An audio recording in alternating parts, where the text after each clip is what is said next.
recorded live. Welcome to So Clear Response. This is going to be a new thing we're going to try, sort of a continuation of what we used to do back in 2008 in So Clear Media, which was respond to stories in the media. But this one's going to be a little bit different because we're not responding to a news story. We're actually going to do a review, much like we did a couple months ago on the Untouchable documentary. We're going to do one on Pervert Park. So as most of you may know, Pervert Park is a documentary about the trailer park in St. Petersburg, Florida, and feel free to insert a joke there. But Florida Justice Transitions runs this program, and they allow the camera crew to come in. They filmed a documentary that's about 50 minutes long. You can go to the Public Broadcasting Service, whatever they call that, PBS website. I should be providing a link underneath the video that will accompany this, this discussion today. Before we get started, I'm going to just sort of go over what happened. Go over the script of the event, the play-by-play. It's going to be really short since it's only 50 minutes. So, and then after that, Tom and I will discuss, our take on the video. So I'm going to try to run through this as quickly as I can. It opens, of course, with a resident who confronts another resident to not let some other individuals coming into the park. They were saying some, very derogatory things, perverts and pedophiles and whatnot. Then there's the opening credits, a discussion about Florida Transitions itself. Then it goes into a counseling meeting, and then we start meeting some of the individuals. I think there was about 3 or 4 individuals who were showcased in the documentary. One guy was discussing the concept of idle hands being the devil's playground, about how he had chose his porn addiction and describes his offense. And then they cut to Jim Broderick, who runs the program, who is also a registered citizen himself. They discussed how many of the people there are on supervision. They have GPS monitoring. Most of them stay the entire time of their supervision period. They had a brief discussion of people who come to the park at times trying to start problems. There was a scene where somebody had put a sack of dead rats in the dryer. Most likely a vigilante. Had another guy tell his personal story. Had one guy who was discussing his frustration because he believed his probation officer was harassing him. They actually showcased a female registered sex offender, and then they went into a discussion about some of the various types of treatment, which we'll probably be really getting into here during our discussion. GPS, the registry itself, cell phone apps. There was a discussion about these internet stings. I think one of the residents there had been caught in one of these online police stings. There was some discussions about treatment. The concept of seemingly unimportant decisions came up. There was a brief discussion about civil commitment. The PPG, or plethysmograph, otherwise known as the Peter meter. There was discussion about aversion therapy. Then there was a very good statement about how there's no healing in the criminal justice system. I like that one of the people that was talking was discussing how the victim business was almost like a religion, which we already had this discussion a couple of weeks ago. If you've missed it, you can also get that through our TalkShoe download section. There was one guy there who stated that he believes in the registry. There was another guy who described himself as a feminist, which I think is freaking hilarious. Then there was a story of one of the guys today did that this would-be vigilante came up, threatened him with a gun, and he ended up having a good conversation with this guy, and had him over for dinner one night and had a beer together or whatever. That was a pretty interesting story. There was a statement, in one of the therapy sessions that we have to humanize ourselves. There was the emphasis that nobody was perfect and it only takes one mistake. And, there was a get-together, a barbecue of some sort. And then, of course, at the end, they had the registry mugshots of the individuals in the park, particularly the ones that were on the documentary, and that's how it closed.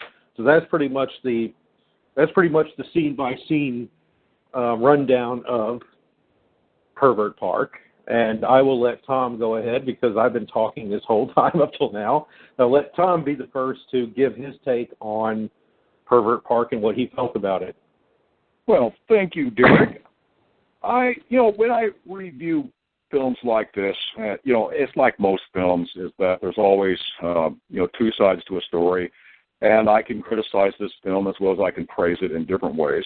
But let me start out with the positive aspects of the film, in that it took a lot of courage for these individuals to allow a film crew to take up their images and their voices and put that into a film, to be allowed into a film, that is, and for the whole world to see it. And there were some things said in the film by one or two individuals that it might make you wonder if they're putting their lives at risk, maybe, or putting their safety at risk by having said certain things, maybe honestly said, but nonetheless, said in a public way that could definitely lead to the possibility of harm in their lives later on. So I respect the fact that these people were brave.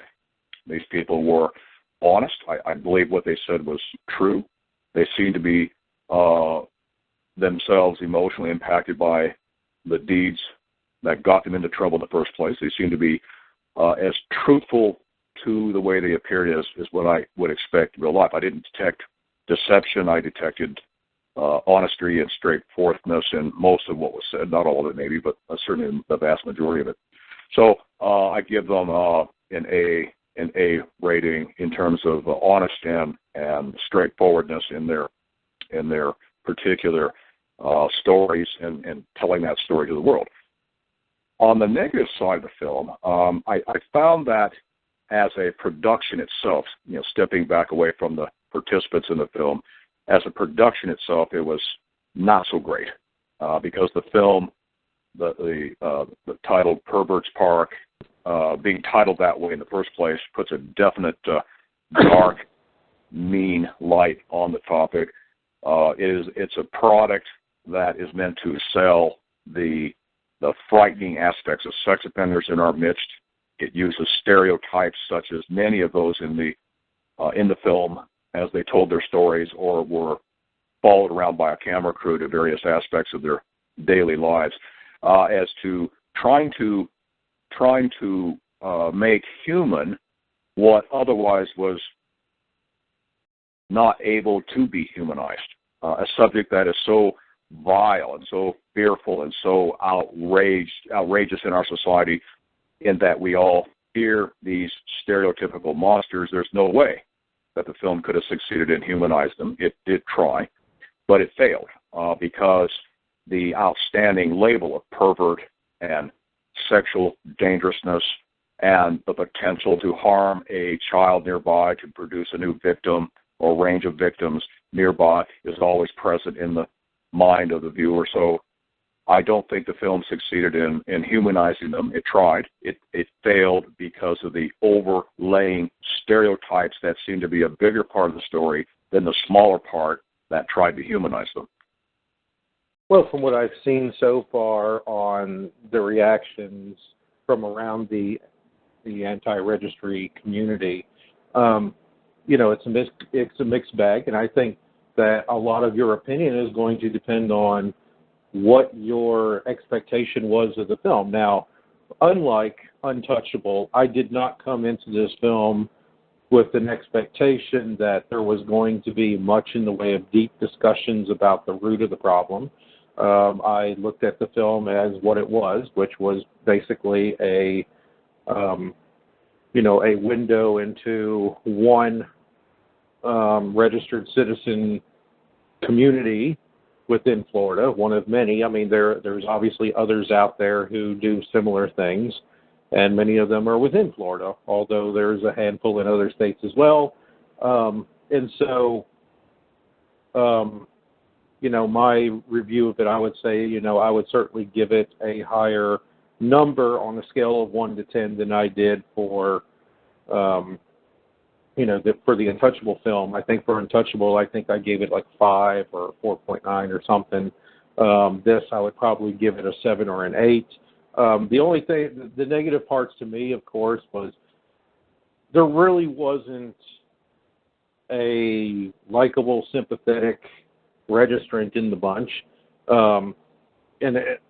Of course, I'm pretty sure that they're great people in person, but I mean it only from the standpoint of if you're an outsider looking in, then there was too much focus on what they did. I felt like there was a little bit too much emphasis on their stories, what led them to commit their various crimes. I mean,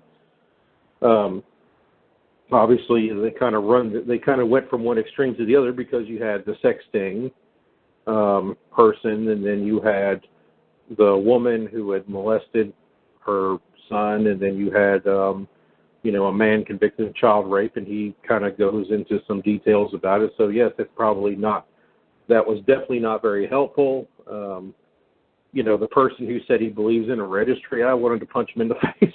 I don't believe in the registry. I believe it should be abolished.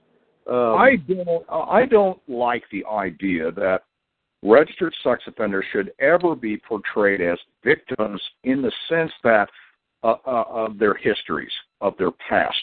For whatever reason they became sex offenders, that should not be something that is played with a violin in the background. Sorry, no tears are going to fall because of that. But I will say that sex offenders or registered sex offenders are victimized in a way that is current, in the way that the registry operates as a government blacklist, the fact that they are banished from society, the fact is their privacy is very limited and can be, in many cases, many states, invaded at will by police forces and others. So the victimization should have been portrayed and they did this to some degree, but it should have been the primary frame of the movie, in that of victimization by the laws in a current sense. Forget the past. Nobody cares to drop a tear on behalf of that their mother was mean to them, that they were abused by daddy, whatever it was. Who cares? I don't care. The audience doesn't care. What the audience should care about is the growing menace of the police state, blacklist, surveillance, and police brutality. That's kind of where all this is going. It certainly had its start with the registry when it began. It was a time when registries got started in the United States, where stepping over the constitutional line was happening to a greater extent, more obvious this time. The new victims would be those who had already completed their punishment but were being held on a government leash. Those were things that would portend a future that we're now experiencing here in 2016. That is of police that's emerging.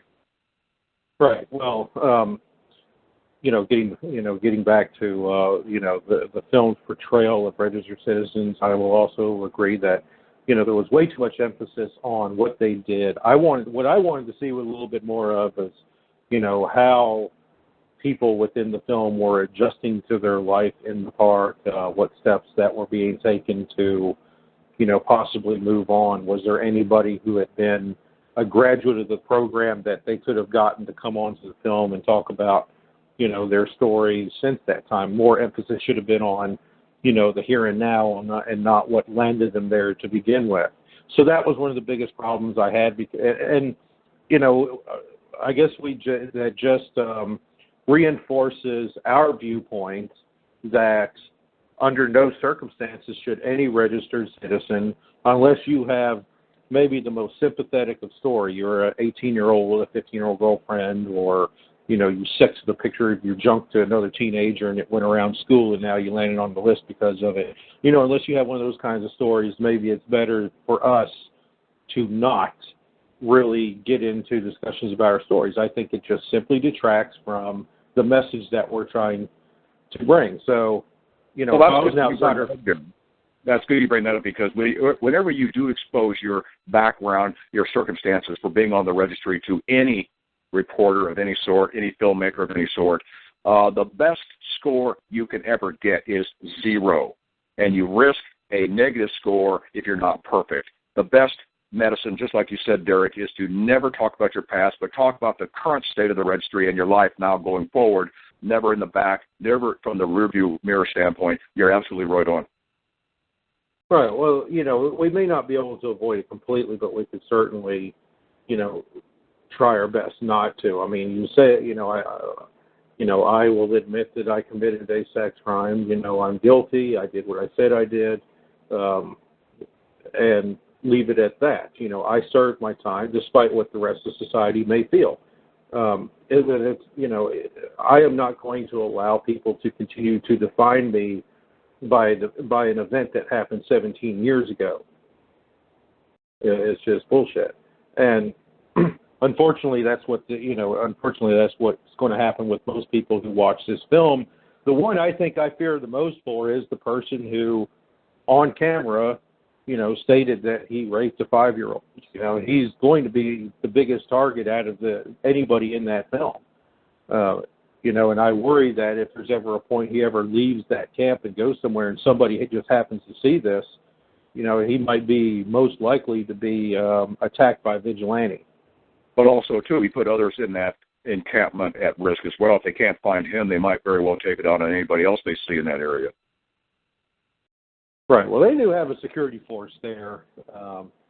You know, obviously, you know, they have a pretty decent program put together, all things considered. I mean, it's, you know, lots of registered citizens in Florida are struggling with homelessness or struggling to find a place to live. Maybe Orlando's not as bad as South Florida.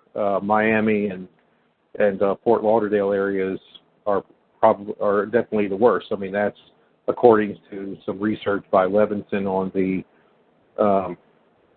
you know, the residency issue. But you know, that being said, you know, it's a trailer park. You know, it's probably not the most ideal place for people to live, but people find a way to get by. Well, because it is a trailer park that's all by itself and not beyond, because it's not beyond the circumstances of those involved living in that trailer park, but a trailer park plays along with some of the other Hollywood-type teen films that are aimed at scaring a teen audience.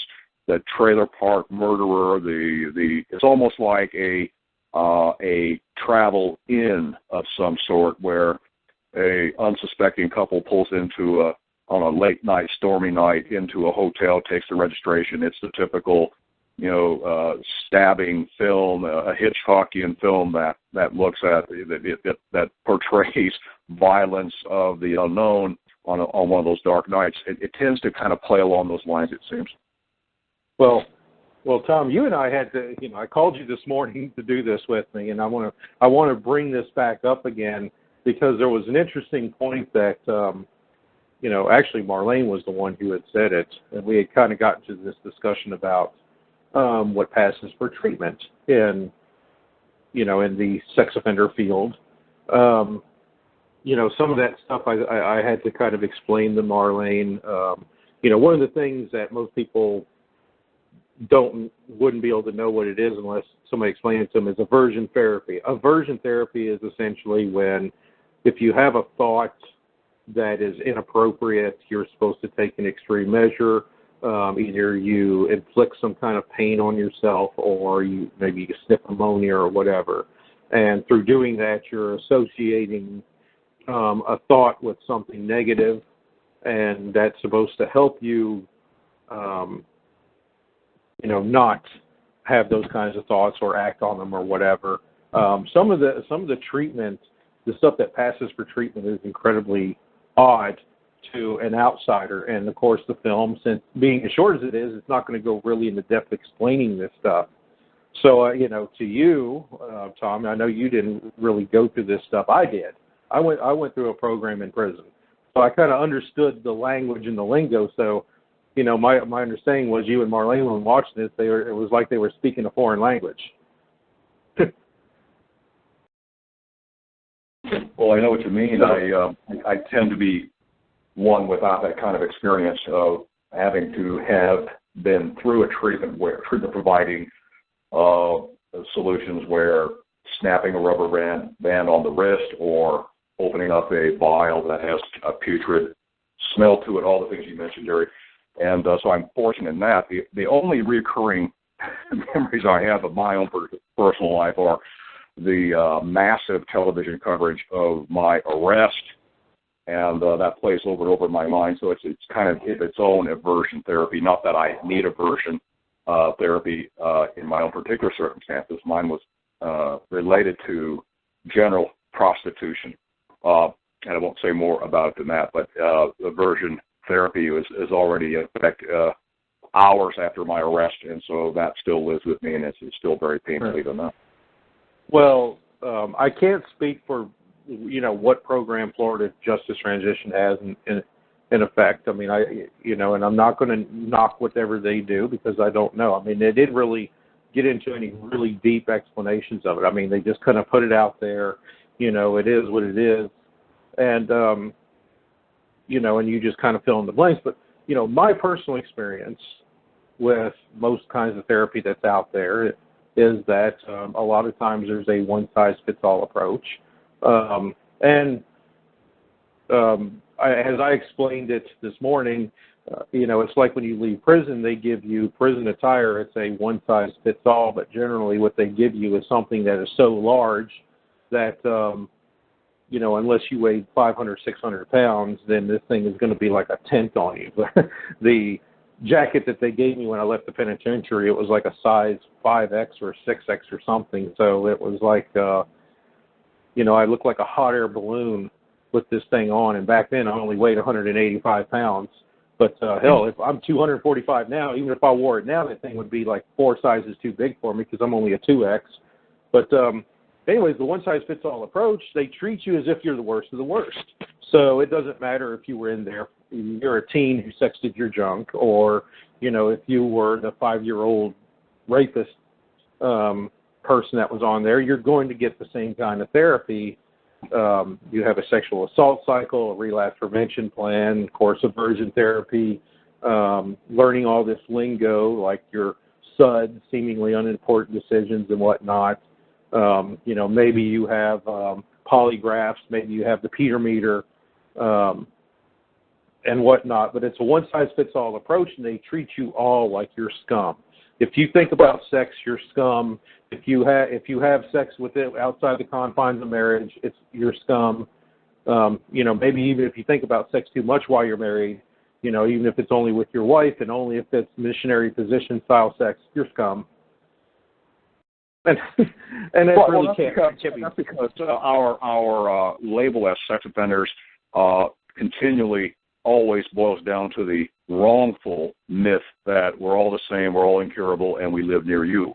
And unfortunately, that's the furthest thing from reality. Reality is that there are all kinds of perpetrators, there are all kinds of victims, and there are all kinds of sex statutes. If you multiply the permutations out, you end up with hundreds, if not 1,000 or so, different permutations, and that means the whole topic is a heterogeneous topic with lots of variants depending on each case. It is anything but the homogeneous nature of it being that we're all the same. That's probably the biggest, greatest myth that we have to overcome. Right. Of course, that will be a discussion. This whole treatment issue will definitely be a discussion for future presentation. So, I don't want to get too much into it today, just simply because I don't know what kind of program Florida Justice Transition actually does. Maybe they tailor their therapy individually. I mean, obviously, what we saw was group therapy and, a general discussion, whereas, that we may not have seen whatever plan that they have in dealing with individuals who have different offenses, which I'm pretty sure, since the person who runs it's a registrant himself, I'm pretty sure he understands the nuances. So we'll give him the benefit of the doubt on that one. It just wasn't generally portrayed on the video. I also have to say, because we're going to have to wind it down here in a couple minutes, one of the things that I felt was really lacking in this film was any real discussions about, the statistics, the usual stuff, recidivism rates, whether certain kinds of laws like residency restrictions or whatnot, whether that's effective. If you're looking for anything like that, it's absent in this film. And so, I think that's why some people within this movement might come away disappointed. Well, they didn't talk about low reoffense rates or, how this kind of treatment of sex offenders actually increases the likelihood that they're going to go out and commit another offense or whatever. There's nothing really like that in here. It's not one of those kinds of films, but that's also why I'm going to be giving it a higher mark overall than Untouchable, because with Untouchable, they made it a point. They made it sound like they were going to challenge the dominant way of thinking. Pervert Park has never, the documentary has never advertised itself that way. And of course, I failed to mention at the beginning of this discussion, but Pervert Park, the name, the reason why they came up with the name was because the director had told me his reasoning for it was because the people in the neighborhood call it that. So that's why the name kind of stuck. So anyways, overall, maybe what we need in the future is for a documentary that deals with high-functioning former offenders, high-functioning registered citizens in various categories as the opposite of what is presented in the films that we've seen so far. Exactly. This film, for what it is, I give it like I said, I'll give it an 8. Just for being, because I saw it as what it is, just pretty much a window into the Florida Justice Transitions Program. Obviously, there's a couple of things that were really cringeworthy, but for the most part, the film did a good job of doing what it was supposed to do. I wish there would have been a discussion on, the overlying problems of registered citizens. I would have liked to have seen at least, some kind of discussions about people leaving the program and going out on their own. A little less emphasis on how they landed on the list and more about what they're doing to get by, because the people that were on the film obviously you really didn't see much of what they were doing today. It was mostly just them talking about how their backstory and whatever. It was really good for what it is. I give it an 8 out of 10. On a scale of 1 to 10, Tom, what do you rate it? On a 10 scale, I would what scale? 10 scale? 1 to 10. I'd give it a 7. I'm probably overrating it slightly, but I'll give it a 7 primarily because any time a film is done regarding sex offenders, it has to be good news, better than nothing. So better than nothing, a 7. I think I'll stick with that. Yeah. Well, one of the things that you were alluding to is that, and of course I've stated this on a couple of occasions, especially after seeing Untouchable and how pissed off I was at that film, that our movement to this day, we still lack a documentary that accurately portrays the anti-registry movement and, and properly show us, showing us in the right context. Obviously this film had no intentions of doing that sort of thing, but of course they never led us to believe that, unlike Untouchable when they came to the RSOL conference and did filming and talked with a whole bunch of people and then cut them all out. So I would love someday for us to have a film on the anti-registry movement itself, that without all this other, extraneous nonsense. Hope that day comes soon. Yeah. Well, I think this was a pretty good discussion. So we managed to keep it within a reasonable time frame. So, I think last time we did this, we did an hour and a half. I think we kept it to half an hour. So, we're getting better at it. So, you got any final thoughts you want to share before I end our program today, Tom? None comes to mind for now. Yeah, same here too. Well, I guess we'll go out and play Pokemon Go now. So, all right. Till next time, guys. This is Derek Logue and Tom Madison from So Clear Media, and this is So Clear Response to the Pervert Park documentary.